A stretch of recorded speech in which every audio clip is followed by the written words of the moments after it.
Hi there, this is Popo. I hope you'll fine. Welcome back to the Matches miniature series, where we cover some real Matches game that happen in real life, on real board, against real people. Actually, the Friends of the Chess Club. So, following all the story I told you about this new protagonist, which was discovering all the faction, which is 2000 Elo rated in FIDE, he decided to go a lot of analysis with all the factions. And he was saying that basically all the factions were pretty balanced, but maybe we were misunderstanding the way you have to play humans with matches. Because as he said, when I play regular chess, likely we play with humans, then I have a way to play chess. But here, when I play matches, I have to play a different type of human play because I have to rely on my main ability, which is in limited range. So I have to be very careful of the way I would place my pieces, how I would control the pawn structure, and then I would try to go quickly into the endgames. And then he tried to play a lot of the humans against some other people, even he wanted to play a lot of other factions, of course. And he was thinking, okay, I might be able to play any player of matches here or here on the room playing with the humans. And you say, okay, you're the most experienced matches player, obviously, so let's play a game of matches. I will play the humans, and I will try to crush you by using my ability. And of course, this is likely to happen because I'm 2000 Elo rated in FIDE. And even I'm not the best matches player because this is very recent the time I decided to go in this game. I guess I have great chances to win. So this seems reasonable. And he said, pick any faction. So I decided to pick the Angels because for me, this is the faction that is the most solid to play against a good player. So I would have some way to defend at least, and maybe I would have some tricks. So we sat around the table, and I was actually very nervous because all my friends were here, obviously to watch the game because that was the game to watch. And actually, they played some Angels before, so I wanted to see what else they could have with this kind of game. So the game is a miniature because this is only 18 moves long, but this game was 1 hour or 1 hour 30 long. I don't remember, but this was long as hell, and I guess I was going to sleep at some time around the I don't know, the mid game. So let's begin.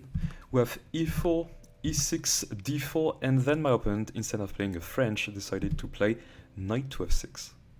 I have no idea of what kind of theory that. It looks like a Petrov, but I'm not sure this is a Petrov. And here, I guess it baits to play something like e5, but here you can push the knight here, there would be that pawn here, the knight goes back here, and I don't know the theory because I know that after that you can play against the structure with your pawn and stuff, and none of your pieces are developed. So I guess this is very dangerous to play some kind of line like this and chasing the knight, especially if your opponent knows a lot of theory and is very high rated. So I decided to follow up with something pretty classic, but not in the chess style because obviously he knows a lot of theory, but in the match chess style. And I guess in the match chess style, a match chess player would play shield to f3. Think about it. You play with the angels and you have a queen here, which is the shield, that can't be captured by pawns. Okay, it can't also capture pawns, but it can't be captured by pawns. So obviously you want this queen to be in the attack. Maybe not the first pieces to be developed, but here I was thinking that this was the position to do this. Because he has only the dark square for now, the light square are not doing anything, maybe he would fianchetto here on b7. But yeah, for now I was thinking this was relevant to do this. So he followed up with knight to c6, something very classic, and here I spend 25 or 35 minutes here on this position, on move 4, like Vishniadat. I'm not Vishniadat, but I was thinking it was very funny to do the comparison. So why? Because I was seeing a move that baits a lot of complication, but after a lot of simplification just after, this seems to give a lot of activity to the angels. I wasn't sure if this was the case, and to my great surprise I figured out that it was actually the case if my opponent played the moves I was waiting for. And actually, he could play some other lines, but here, fortunately for me, he decided to play the way I wanted. So I'm going to show you very quickly the moves, and then I'm going to back off and comment them.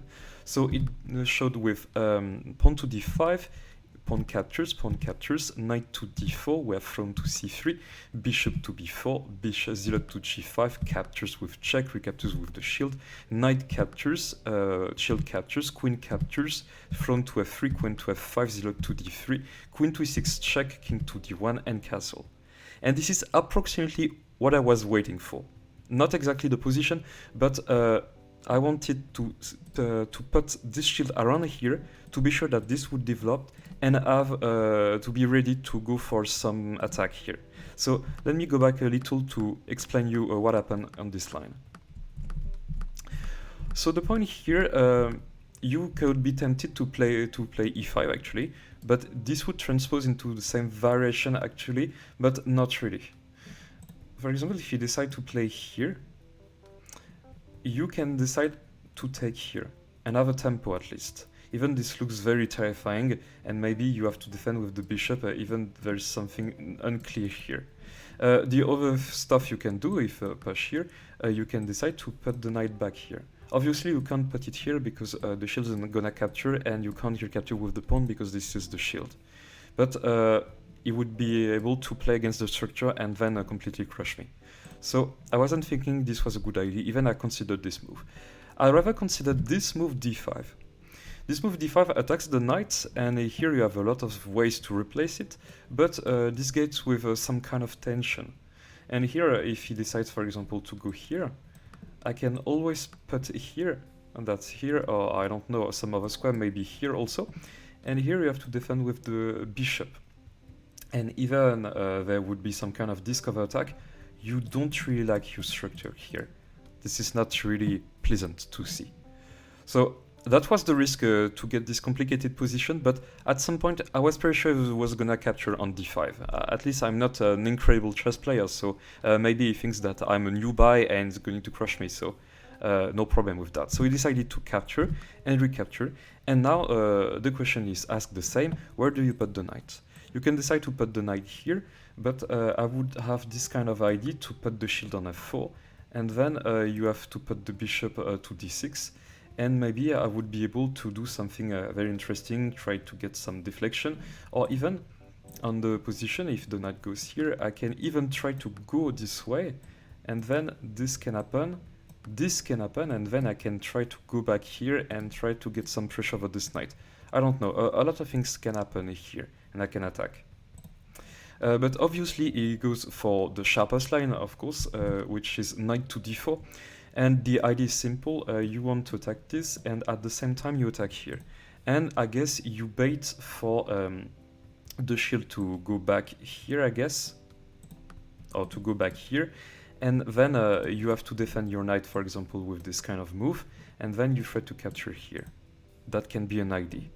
And also, if you decide to put this here, I guess there are some other ideas that can be very nasty. You can put the queen here with check, and here, if the king decides to block with something, then you just have to take here. For example, I don't know, you could put this here, then captures, and captures. So, not that good. And if the same check happens again and you want to move the king, here your king is uncastled, and this is not the best way to do, and again this happens on the board. Even that can happen. I'm pretty sure you saw it, but yeah, this is not the best position you can have. Your king is completely castled. So following this, I decided to play something better with throne to c3. And throne to c3 is simple. When an enemy piece is adjacent to the throne, then it can capture only one square away. And you know that a knight can't capture one square away, so this knight can justly not capture. So, good for now. But of course, bishop to b4 is played. Now, this throne is pinned, and even more, if you capture it, then you don't have any defender to just prevent the knight from capturing the shield. So you're gonna tempo over here. You have to react. So I was thinking a lot about what I can do, and I was thinking, okay, this is not that bad, because if the bishop captures, I can just recapture with it. The only problem is that if maybe that can happen. that can happen. And remember, you still have this queen check, and I don't want that to lose. So I decided to play 0 to g5. This seems to be a very decent move for me, at least it pins the knight, and maybe you would have some kind of moves like this. I was thinking of this. But now we decided to go for the exchange, bishop takes c3, you have to go here, and what is my surprise when I realized that he can take on d5? Because if you think about it, now this shield is threatened. This queen is also threatened, but this can lead to a massive exchange. And here you have to think, what do you do? I was thinking at first that you can capture this queen. That looks okay. But at the second this knight has played, now you have to be very careful because the threat is to capture on c2. And then this is like you're going to lose your judge.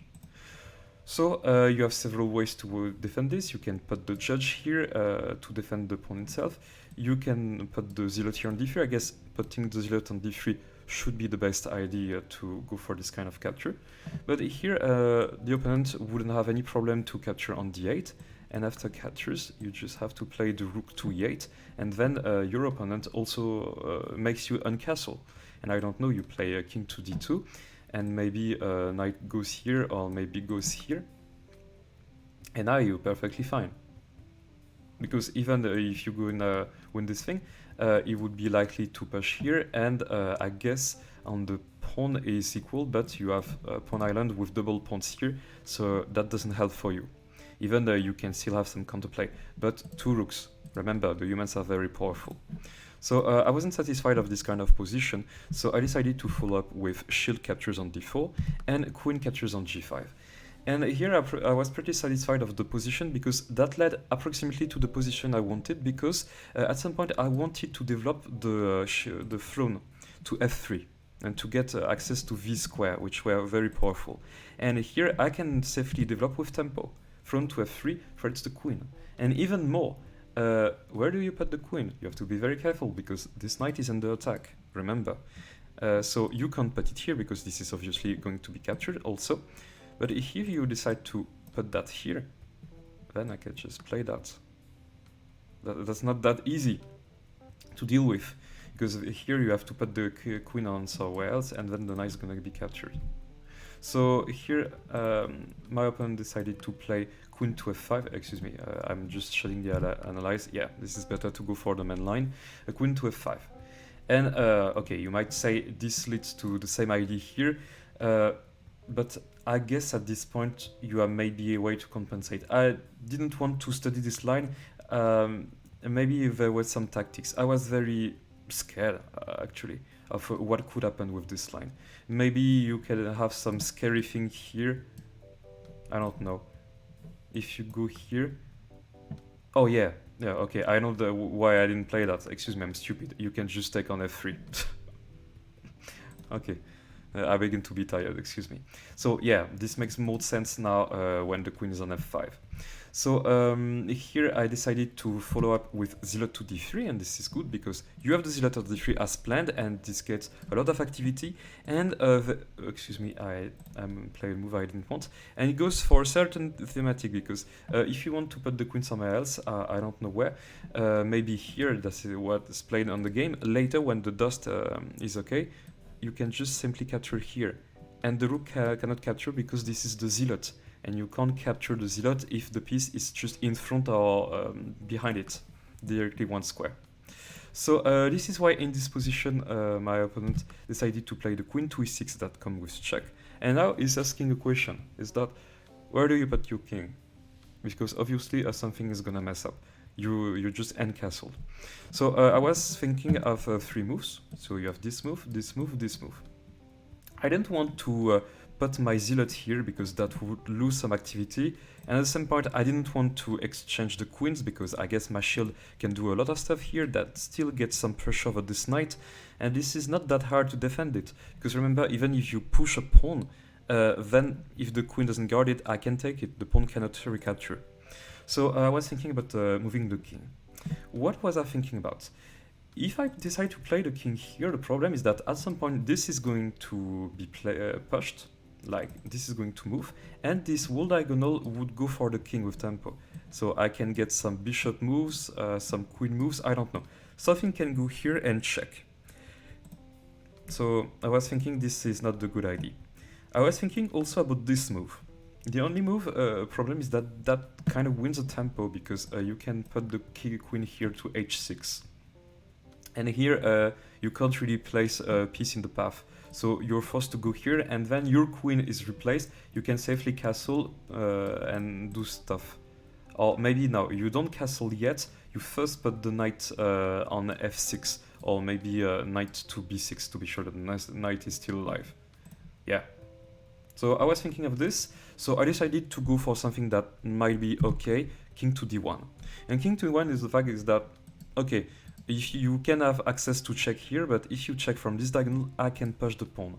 And that makes a difference, because here you can't push anything if that comes from this diagonal.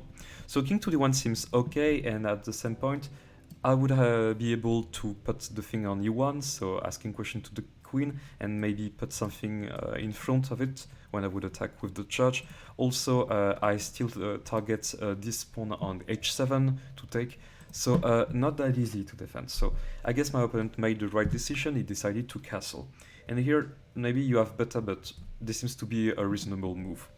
And castle also says that this rook can join the party, and with a battery with the queen, it can go on nice T-squares here and here later in the game. So can get a lot of pressure. The only problem is that this knight is still under pressure here, and you have to defend it with the queen. So this is really funny, because I decided to develop the queen early, and this is good for me because this is the shield. But here, because he was forced to develop the queen, I had ways to make this queen move a lot across the chessboard. Like, there's been queen g5 on the first, then there was queen e5, and there's queen e6. And here, with the following move, from to g5, the queen also has to move another time. And you have to be very careful of where the queen moves. Obviously, this threats to go here, and you can't really prevent that, because you're not going to lose your queen for these two pieces, or at least you can have something surprising. But you have to move this queen somewhere. And you don't have a lot of squares that protect the knight. You have this square, you have this square. The thing is that you can't really put this queen here, because at that point, I guess I might be able to put the zealot to e4, targeting the knights. You can't really move this knight, because I'm going to take the queen, and you can't recapture with the pawn, because this is the shield. So after this and this, you maybe have to defend with the pawn, and at least this is okay. Wherever your order you still have the pawn that captures last. But then comes pawn to c4. And here, that would be complicated. Even if I think about it, maybe this is a blunder, because after this, how do you defend that? Yeah, you're just going to take with the pawn, yeah, and then the exchange. Okay. So I was thinking, well, this is not a good move. So here in the game, my opponent decided to play queen to c6, and actually the threats that would come here are still here. I don't know. You try to do whatever you can, and maybe the point is that you want to put this here and put a bishop here, or maybe you can just put the knight here on c6, but this zealot move on e4 can still happen at some point. But here, although I was very, I don't know, surprised on how I was leading the game, I decided to go for a move that I was very happy of. Zealot takes h7 that comes with tempo, so the king has to go to h8, and now you can decide to go back to e4. I was worried about a thing, is that this rook could go to the e file and control that. And maybe you would be able to sacrifice the knight here or here at some point and try to play the endgame. No? Like, I don't know, if I decide to move here, maybe you decide to go here, take with the pawn, that would, I don't know, make the structure a little more weak, and at some point, maybe you decide to play here and try to develop and get some activity. No, excuse me, you can't, because the queen is just hanging, excuse me. So I don't know. Yeah, this is really hard to react to this move actually. So maybe my opponent was already that lost. Yeah, this is possible. Because in the game, I thought about a trick, a tactic, awful stuff. That is pretty hard to see when you're not a matches master. Decided to play shield to e5, and that almost threats the same, but it also say, okay, you can put your rook here to e8 to control the file. So here my opponent decided to play queen to c4 with the idea that you'll be able to push c6. And here, of course, you can still back up with the zealot and try to threat some stuff, but yeah, nothing much. The problem is that if you look carefully, the position is completely losing for black. My opponent didn't see something that could happen on the chessboard. And believe it or not, I'm about to get a very brutal sequence that just ended the game right after. And my opponent was very nice because he could have resigned when I played the first move of the sequence, but he was so impressed of that tactic that he decided to play the wall line at the end, and this is very nice from him, and I was very happy to win this first game, because we played a second game just after, and this game I lose it, and I'm going to show you maybe next time. So feel free to pause the video and find the way to win with the angels when I give you a couple of seconds. Okay, I hope you all find this move, and if so, congratulations, you are very, I don't know, you're really a matches master on finding this move from to f7 check. This move is a banker, because it relies on the ability of the zealot. Remember that the zealot can't be captured if the piece is directly ahead or behind, so this king can't capture the zealot. And he can't move here because the zealot controls the square. So this is why you're forced to capture with the rook. And then you just have simply to put the shield on e8, and this is the same problem. You still can't capture, you still can't go here, so only one move to defend. You have to defend with the rook, and then checkmate. I have to say that I'm very proud of this tactic. So maybe this kind of position seems to be thematic. Here, maybe not with a shield, but this kind of position, excuse me, here, and maybe with a judge instead of a shield. That's something to do here. This kind of romantic sacrifice could be a motive that you could explore more with this kind of early games with the angels against some peaceful faction in terms of power like humans or other stuff. So let me show you the game since the beginning. I always like to do this. So it begins with some kind of opening theory I don't even know. I decided to develop the shield early, and from this point my shield was very pretty strong, because after the captures the shield is threatened, but I used the throne. Here I decided to pin. That captures, the shield is still here, you have the shield that captures, and now the queen is on the board, and this queen is too heavy to defend the knight.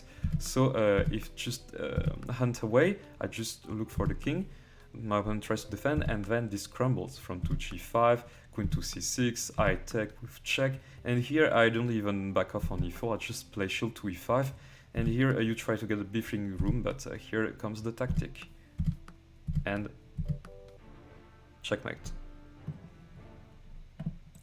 So I'm very proud of this game. This might be the best matches game I ever played on my life. So I hope you really like this gameplay with the angels. So feel free to like and comment the video. We're going to see each other next time for another game of matches. So I guess I'm going to show game 2 of this encounter where I lost. That was a very interesting game. See you then. Bye.